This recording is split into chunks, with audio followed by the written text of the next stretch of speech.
This is a HeadGum podcast. You or Jayla? Yo, they want to know. Hey. Mia. Hey. Mia. Come on. Hey. I want to be famous. Welcome to Weekly Podcast, where you'll learn everything to know about the celebrities you don't. I'm Lindsay Weber. I'm Bobby Finger. Ask me how many episodes of Famous in Love I watched last night. Lindsay, how many episodes of Famous in Love, the new Bella Thorne freeform show, did you watch last night, the day it premiered? Definitely between 4 and 6. I forgot that it was bingeable. Truly millennial. Is the binging temporary? Are they going to take that away from me? No, I think that's the whole show. It's it premiered on Freeform, and then it's bingeable, where you just go to the app and you watch the rest. So it's kind of weird because if you just watch the first one, which is what I did, it just keeps playing them. So, I was doing other things. I was breaking down some boxes and doing some chores, and it just kept playing. And so I was like, who am I to stop this train? Who am I to stop Bella Thorne? I did notice that she is on the cover of Us Weekly in the premiere, which is perfect. So literally the first scene is she's on a plane. I love it. So she's on a plane, and the flight attendant asks for her autograph, and she's like, sure. And then she gets off the plane, and she's walking through a lobby and walks out into the cameras, and it's cameras are flashing, and she's like, ah. And then she gets into the car, and the driver's like, welcome home. And then she says thank you, and then she looks at a magazine, and you can't tell what she's looking at, and then she puts down the magazine, and it's her on the cover of Us Weekly, and it says Famous in Love. So is she she's a movie star, right?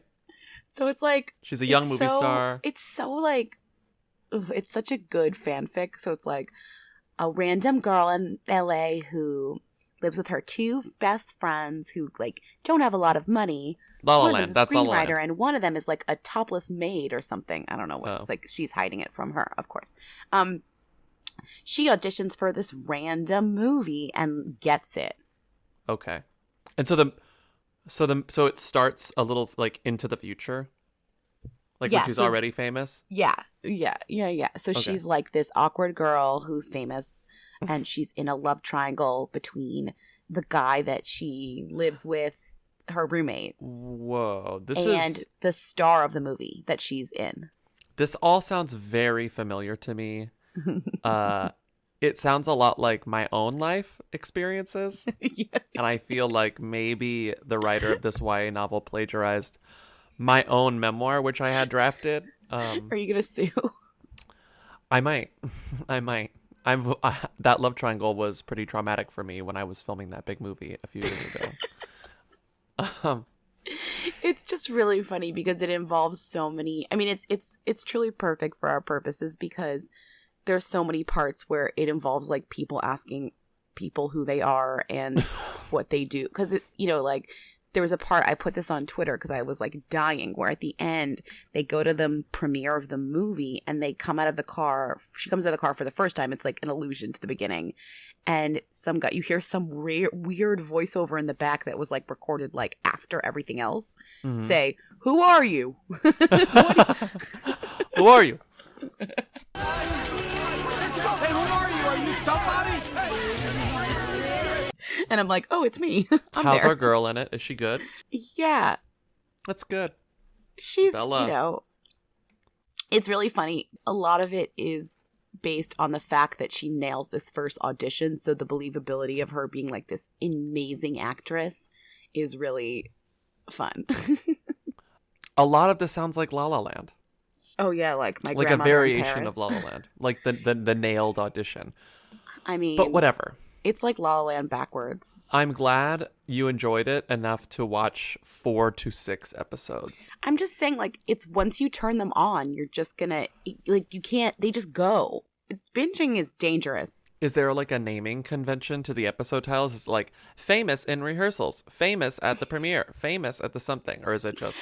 I don't know. You're not paying attention. You don't have Okay. to click on it's a passive viewing experience, which I prefer. Freeform.com? Freeform. This is not an ad until I know it's an not an ad. Just I'm wondering. I mean, I was watching on my Freeform app on my Roku, if you really want to know. Okay. Your Freeform app on your Roku. So it's an ad for Freeform and Roku. Again, not an ad until it's an ad, okay? Let's get to the first comment because we have a lot of comments this week. Hi, Who Weekly. This is the Real Britisher calling. You guys were puzzling over the slang plates of meat in reference to Rita Ora's feet. And as a real Britisher, I recognize that immediately as Cockney rhyming slang. So, like, put up your dukes equals Dukes of York equals forks equals hands. So, too, plates of meat equals feet. Is that weird and gross? Yes, but that's just how we Britishers are. So, I hope that helps. Good form, Bella Thorne. Hate to be rude, but you don't sound British. Rude. Hate to be rude, but are you an imposter? I don't know if I trust this non-British person. Didn't he literally, what did he say? Hey, it's me, the British person. I think it's because he had to say he was British so many times because he actually doesn't have a British accent. Hey, it's me, Bella Thorne. Trust me that I'm Bella Thorne. That is really interesting. That reminds me of course that should have made sense to me because in the movie Ocean's 11, which I rewatched for the first time in many years, It's so fairly good. recently, there is a line, like, you know how Don Cheadle is like a British guy, sort of Cockney in it? Yeah. There's a line in it where he describes how weird Cockney slang is, and he's like talking about how something is potentially dangerous, and he says, if we don't get this done, we're in Barney. And then everyone goes, what? Everyone just gives him a blank stare, and then he's like, Barney Rubble. And they're like, we don't know what that means. And he's like, trouble, we're in trouble. It's like trouble becomes Barney Rubble, which just becomes Barney. Explain to me how, like, you're supposed to be understood in daily. I guess it's just because there's a lot of them. You don't just make it up as you go. It's not like freestyling. Yeah, I don't know. They just are conventions. Not to return to this nightmare conversation we had a long time ago. This is all the same sort of thought process as that iconic chocolate is salad sign. You know, like, I feel like that is... I call all of chocolate salad now because of Cockney slang. Chocolate comes from a tree, which... chocolate comes from a bean, coffee bean, chocolate comes from a cocoa bean, which grows on a tree, which has leaves. Chocolate is salad. That's like not Cockney slang, but it's the same reasoning. It has to be rhyming for it to be Cockney slang. I love salad. Okay, so, but yes, thank you, allegedly British fan, for calling in. There were several people who corrected us on this on Twitter, and we get it. You're British. On Twitter and calls. Which, again, it's a good reminder that when it rains, it pours. If we ever get something remotely wrong, we get it from all sides. Also, let's just not forget that the article is about her feet. So I'm glad you guys are concerned about this, and it's fair. But also, let's just not forget what the original story was about. And also, they call her Feet Toe Aura. Let's never forget that. Is that Cockney slang? No, just bad taste. Please call in if feet toe is Cockney slang for Rita. Feet toe. Feet toe. It sounds like that feet toe would be veto. Oh my god, no. Don't make Cockney slang out of this. Okay, next call. Hi, Lindsay and Bobby. Long-time listener, first-time caller. I am calling from my car because that's where I listen to your podcast. I am frantically calling in because I'm listening to last week's episode and you're talking about Jim Toth and Reese Witherspoon, and you're missing one important fact, which is that Jim Toth represents Matthew McConaughey. People on the inside know that Jim Toth is actually more powerful than Reese Witherspoon is in Hollywood. He represents Robert Downey Jr., Scarlett Johansson, Matthew McConaughey, and he is the head of motion picture development, talent development at CAA. So he's basically a huge power player in Hollywood. I'm doing nothing to contribute to your knowledge about Chad Mountain. I have no idea who that person is, but I am eagerly going to check Instagram when I get back to my desk. So, good form, Bella Thorne. Number one, thank you for that. It's nice. It's nice to have insight into, you know, the mechanisms that control, you know, our favorite A-listers, one of which is apparently Jim Toth. I always thought it was Toth, and now I'm little upset to know that it's Toth. Second of all, how dare you say that anyone is more powerful than Reese Witherspoon? No one is more powerful than Reese Witherspoon. I don't want to hear that, even if it's true. Like, you're telling me that that Reese Witherspoon's husband is more powerful than her? No. No. Even if his job is very powerful, he's not more powerful than her. And let me tell you something. I don't want to make assumptions about people's relationships. I feel like that's sort of crossing a line, but I will do this in this instance. If Reese didn't want Jim to have that job, Reese would tell Jim to quit that job and get a different job. Like, Jim only has that job because Reese lets him have that job. You know what I'm saying? I mean, I don't think this is fan fiction. I think there's plenty of stuff that I've read over many years that implies and basically reveals that Reese Witherspoon is extremely powerful and extremely petty. So, yeah, Jim Toth has a really fancy schmancy title and is in charge of Matthew McConaughey's career and Robert Downey Jr.'s career. Blah, blah, blah. Blah, blah, blah, blah, blah, blah. Reese Witherspoon could get you killed. But we all know Reese Witherspoon is the one who we should all be fearing and respecting and admiring. I fear her. So, get out of here with your Jim Toth apologist garbage, okay? And drive safely. I'm an American citizen. I have to obey your orders? Yes, you do. Reese. No, sir, I do not. Tonight, Reese. Absolutely nothing. Reese, I'm now being arrested and handcuffed. Yep. Do you know my name, sir? Don't need to know. You don't need to know my name? Not quite yet. I'll get that really? information. Okay. You're about to find out who I am. So, next call. Hi, Lindsay and Bobby. I just listened to your most recent episode, and I have some commentary on the Nikki, Bella, Sarah Michelle Gellar situation. So, while you do have all the facts correct about Nikki Bella and John Cena, what you failed to mention is that former them, current who, 90s it couple, Sarah Michelle Gellar, Freddie Prinze Jr., golden couple. Freddie Prinze Jr. is a huge WWE fan and has even, wrestled with them, guest starred, with WWE and, wrote with them and traveled with them for a long time, which would explain why Sarah Michelle Gellar, his wife, would know Nikki Bella because obviously, Freddie Prinze Jr. is, a real person and WWE and, whatever. So, there you go. Thanks. Good form, Bella Thorne. So, the amount of calls that we got, telling us this show how I'm kind of embarrassed that this isn't something that I knew. I am too. Because this really is really in my wheelhouse. It's a random celebrity who was famous in the aughts now does another random thing that makes him interesting in a niche environment. A random thing completely unrelated to what he did before. Right. Anyways, I'm surprised. And she's right, this GQ Q&A about how Freddie got into the WWE is really interesting because basically it's pure nepotism in terms of they're like, how did you get involved? And he goes, I just was speaking with somebody who worked for the company and telling her what I didn't like about the show. And she said, I would love for you to have this conversation with Kevin Dunn and Stephanie McMahon. And he did. And they hired him. It's oh, you're famous. We know who your dad is. Cool. I mean, at this point, he was beyond his dad, or he was his own type of famous. But it's just really funny to me that that's how it happened. Right.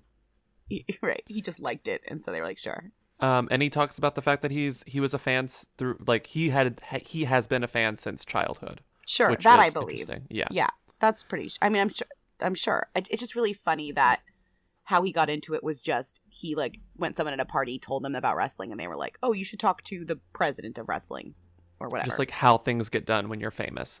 Literally, you meet someone. You at have a party a conversation. Just, you're like, oh, yeah. Cool. Yeah. I did Google Sarah Michelle Gellar, Nikki Bella, to see if there was any connections between them. I didn't even think to broaden my, it just shows how I missed the connection because I could have Googled Freddie Prinze Jr., Nikki Bella, and probably would have found the connection.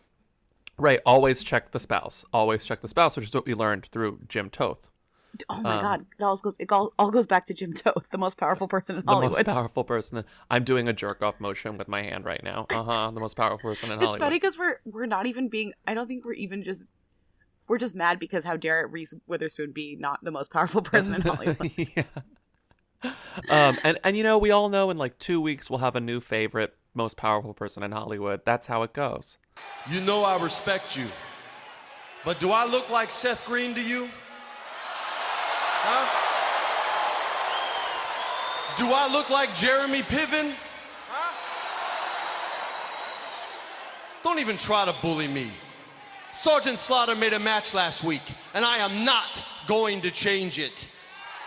You will compete here tonight. You will team up with John Cena. Yeah.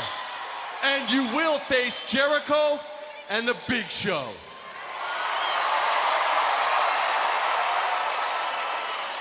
Sorry. Next call.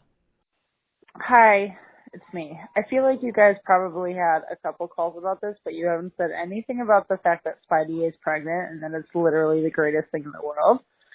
And I think the best part of Famous in Love is that it kind of makes it sound like Bella Thorne's character's name is famous.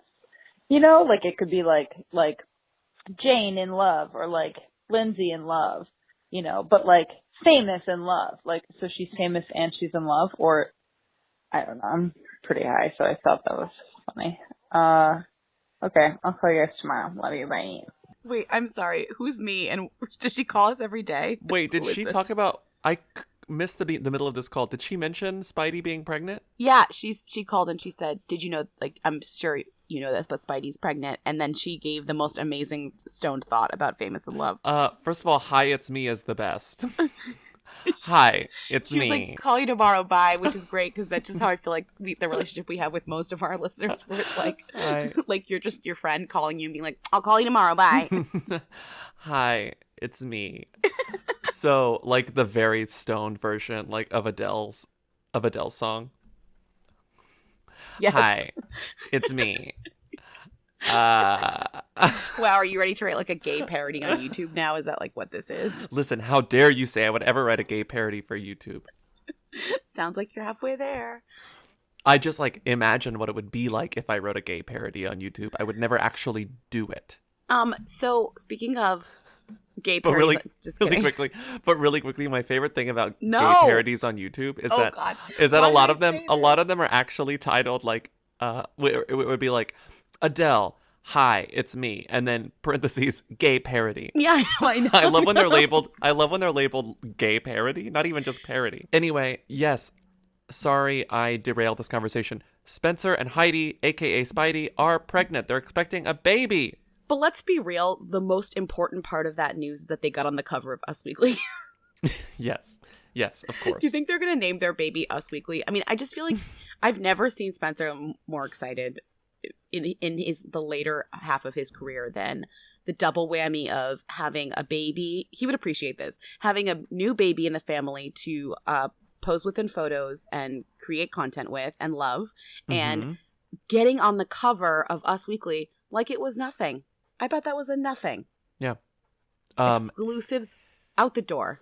And also, I'm not sure if he'll name the baby Us Weekly, but I could see him naming the baby Janice if it's a girl. You know? Honestly, those names would work for, like, whatever your child is.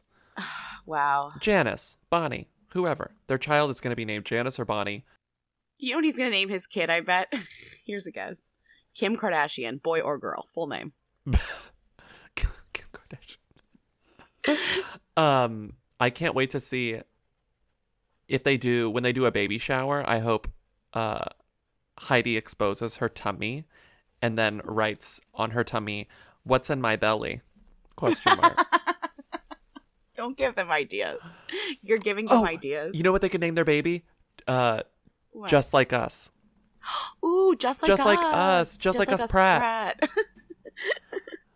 In parentheses, celebs. That's do you think they would be? Heidi changed her name, didn't she? Is she Heidi Pratt? She's Heidi Pratt on Instagram now. Okay, yeah. then the kid would get Pratt. Okay, I was gonna say maybe it would be, do you know just like us, Pratt Montauk? Just like us, Pratt Montauk.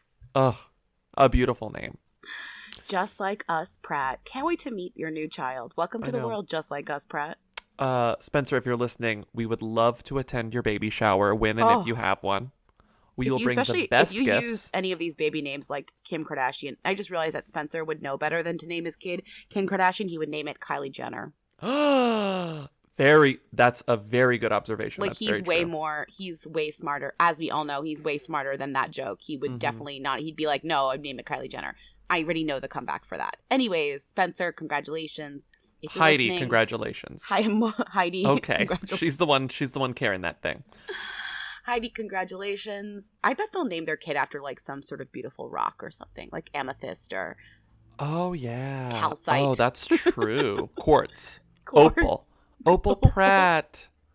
Opal's nice. Opal's really nice. Also, amethyst is very nice. Yeah, that's the name of our karaoke jockey. Our karaoke jockey. Hey, Amethyst. Let's do the next call. Hey guys, this is Sam. I was just wondering, I know who Noah Cyrus is. She's Miley Cyrus's sister. But why did she just release what I think is the best, like, disposable pop song of the year so far? And no one is recognizing her for it. When, like, Lady Gaga keeps putting up these, like, boring songs, and Katy Perry keeps putting up these boring songs, here comes Noah Cyrus. No one saw that coming. I didn't. No one did. Goodbye. I appreciate your fandom, but you are in for a long road. Like, if you're gonna decide to just be like, oh, Noah Cyrus is like the new star, you're gonna be in for a long journey. Yeah, you're gonna be waiting for a while. Now that this song is not good, it's fine. It's fine. Like Lindsay and I were talking about it earlier, and Lindsay was just like, she sounds too much like Miley. And I agree, it's distracting. I hate to be rude, but I just would rather hear Miley sing in her own voice. I get this is also Noah's voice. It's really hard when they have the same voice. It is. And again, the song is fine. Now I'm not making sense. I'm laughing at a joke that I don't get. I'm acting like these strangers are my friends, but I don't give a fuck. I would not call it. I would disagree with you that it's any better than either Chained to the Rhythm or, anything on Joanne or even The Cure that Gaga just dropped, which has grown on me. Ugh, you're a sheep.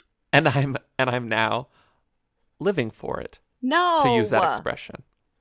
Oh, you're such a sheep. The Cure has left me, sorry to say, a little shook. I love it. Ugh. Oof. No. And honestly, every time I see someone shit on The Cure on Twitter or something, it makes me like it more. What is it? Because now you're a contrarian who's a fan of The Cure? Great. No, it has nothing to do with being a contrarian. It makes me just realize that it's, actually quite good. Because other people don't like it? It's not really... I liked it to begin with, no, so it's not really a contrarian. I said it was fine to begin with, and now it's growing on me. Here's my opinion. It's bad. So I would agree that Noah Cyrus's Stay Together, the song that he's talking about, is better than The Cure, because it's at least weird and interesting when The Cure is like a song, and I said this on Twitter, so you probably looked at my tweet and you felt empowered. It sounds like a parody of a song that you would write, that Lady Gaga would write in 2017, making fun of songs that come out in 2017. If I can't find the cure, I'll choose my love. No matter what, I'll choose my love. And if you say you're okay, I'm gonna heal you anyway. Promise I'll always be there. Promise I'll be the cure. I actually didn't see that tweet, Lindsay, and I don't agree with that sentiment. So it sounds like a song, and I'm curious if this is actually the case. This is my conspiracy. Not really big conspiracy. I'm curious if the song is going to be used in the movie where she plays a pop song, and that is one of the songs that her character sings, or something like that. Well, that's what I said. That's what I suggested when I first heard it. But in that way, that it doesn't feel like an actual Lady Gaga song. It feels like a fake bad song by a fake bad pop star. It just sounds like a very generic pop song. Well, because as you know, it's very hard in a movie when you have a character that has a hit song to write a hit song. Like that thing you do, like Beyond the Lights. It's really hard to say and to make a movie where it revolves around someone having a hit song and that song is actually good. Yeah, can you name... well, the one in that thing you do is good, though. That's what I'm saying. They succeeded. Oh, okay. Beyond the Lights did not really succeed on that. Yeah, but there's plenty of others. There's plenty of other movies. It's like, trying to think of other ones where there's like supposed to be a song that is the number one song in America, and you're like, that would not be the number one song in America. Music and Lyrics, Way Back Into Love. Oh my god, that would be the number one song in America. I love that song. All I want to do is find a way back into love. Wait, I love that song so much. I love that movie so much. Where Drew Barrymore is professional plant waterer. That is and then the shittiest movie of all time. It's so good.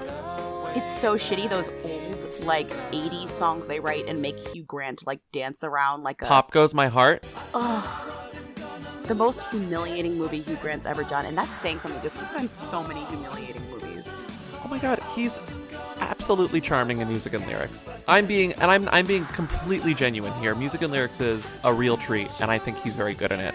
As is Drew Barrymore, your girl Drew Barrymore. She is my You girl. love Drew Barrymore. I think that it's bad but good, but I do think that if you watch Hugh Grant's performance an entire movie, he's demoralized. Well, Hugh Grant just doesn't care. He puts in like the minimum effort into everything. I know, so it's great. His performance is the same in everything. The character's supposed to be like a not caring, like indifferent person. So he's like perfect for me. Like I don't care about anything. That's his character in like 2 Weeks Notice as well. That's his character in About a Boy. Did we answer the question? Yeah, we answered the question. There wasn't even a question. It was just like, you gotta listen to this Noah Cyrus song. So next up, this fucking thing. Hi. So I don't know if we've already talked about 13 Reasons Why. I don't think we have.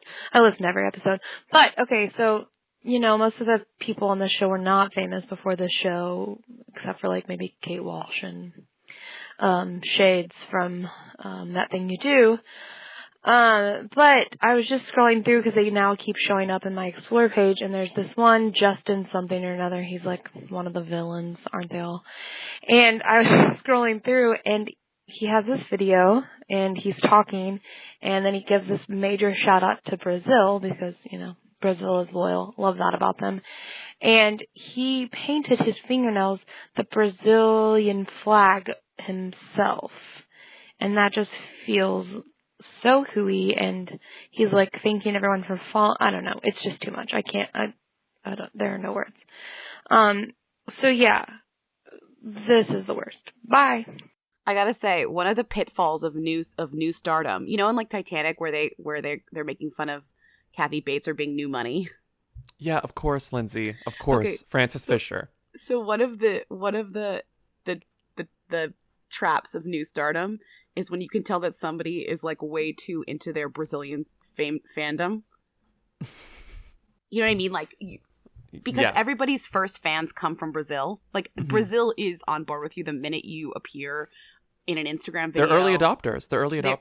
They're so smart. They're so on it. They get it. They get everything. So the minute you are in anything that's good, you have 1,000 million Brazilian fans and no other fans. So the one of the ways you can tell that somebody is like new to being famous is they're like thanking their Brazilian fans around every tour. So this is like extremely accurate. But I mean, it's still exciting though. Okay, so next call. Hi, Who Weekly. I'm calling because I'm really confused about Tobey Maguire. When I was younger, I was obsessed with him. I didn't think anyone in the world could compare with him. I thought he was like the cutest person ever. But now I feel like he's really just like gone downhill in a really bad way. Because I was watching, I can't believe I'm saying this. I was watching Boss Baby, and I was confused the entire time because I could not place my finger on who the narrator of that movie was. So I went home, and I Googled it, and it was freaking Tobey Maguire. And then I went on his IMDb page, and he hasn't done anything in literally years. So, like, why did he choose to come back for Boss Baby? Of all the things he could have come back for. Also, he's, like, uncoupled from his wife or whatever, which also seems weird. But, yeah, I'm just confused by what's going on with Tobey Maguire. I feel like, oh, how the mighty have fallen. Okay. Thanks a lot.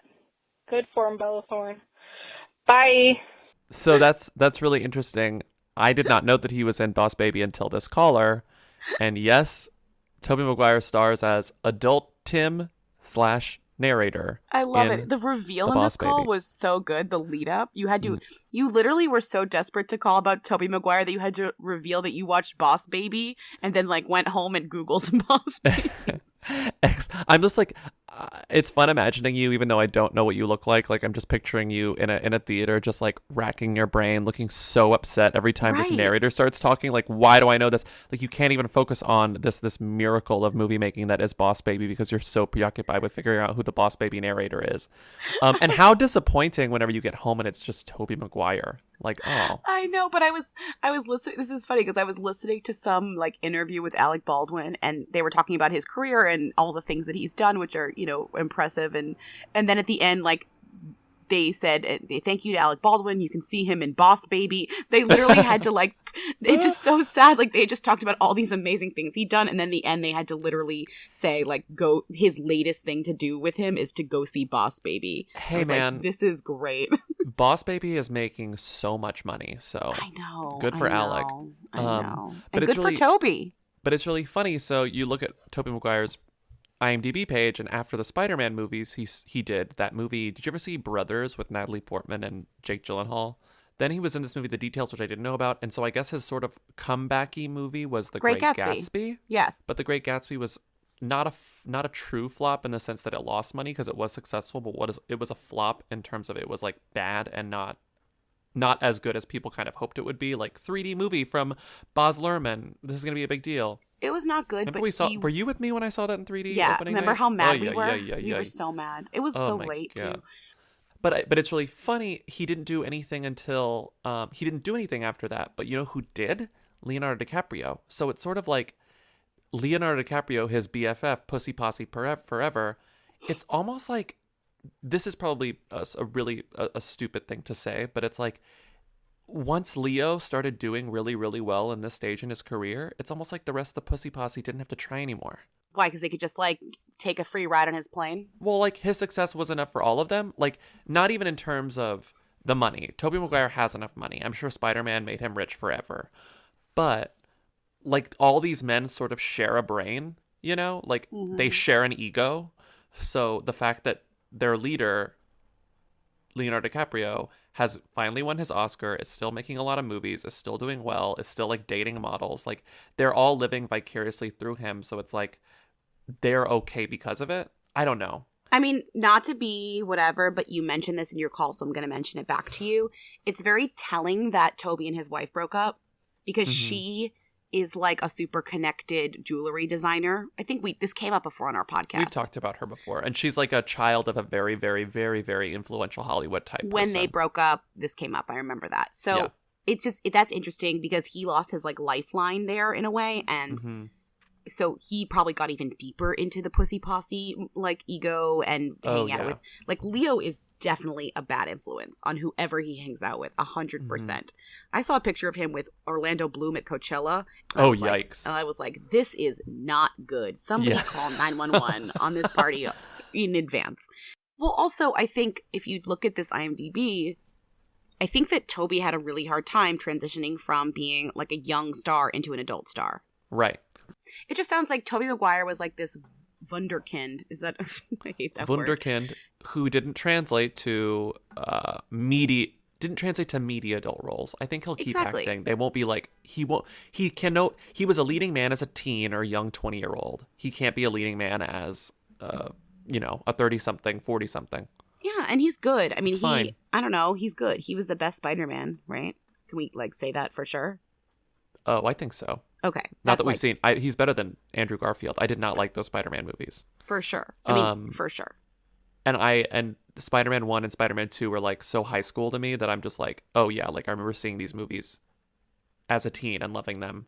Also, he had the right mix of like credulous and somehow then confident. Like he was able to do the Spider-Man thing where at the beginning he's like, what? For 40 minutes, you know?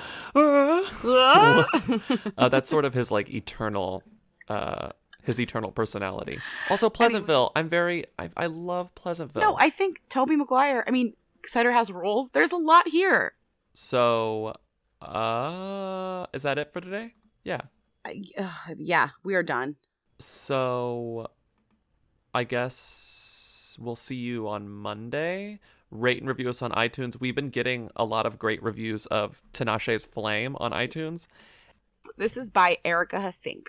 Flame is the lead single from American singer-songwriter Who, Tinashe's third solo album, Joyride. The departure from her typical R&B style, this straightforward mid-tempo adult contemporary pop song showcases Tinashe's lovely clear vocals against a backdrop of uninspired synths and click-track beats. This is great.